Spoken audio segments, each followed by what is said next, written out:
Difficile de faire le compte de ceux et celles qui ont appris à nager ici.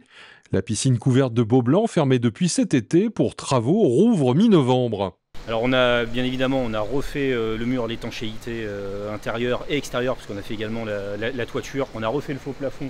Vous pourrez voir les plaques d'insonorisation toutes neuves qui ont été posées.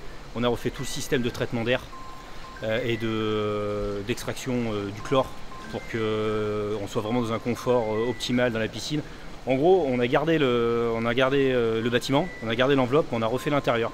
La prochaine étape, ça sera de refaire un peu la peinture des vestiaires et des zones communes d'accueil du public. Mais aussi, d'un point de vue technique, on a un bassin qui est tout neuf.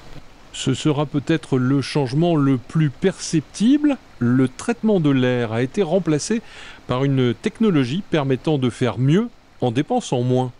C'est important pour les utilisateurs, pour les usagers, pour les maîtres nageurs. C'est important pour le bâti, pour les matériaux.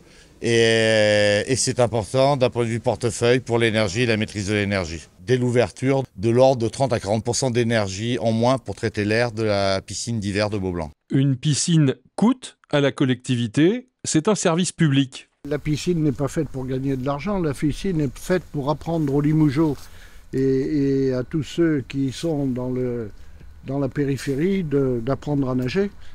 C'est un vrai service public, alors après le service public n'est pas obligé de jeter l'argent par les fenêtres. Les nageurs, utilisateurs de cet équipement, sont nombreux et variés. Alors nos utilisateurs principaux sont les écoles, les collèges, les lycées, les associations sportives et clubs de natation qui y sont, et puis le grand public, les usagers grand public. Donc en gros, notre piscine elle est ouverte tous les jours de 8h du matin jusqu'à 22h, 22h, 22h30.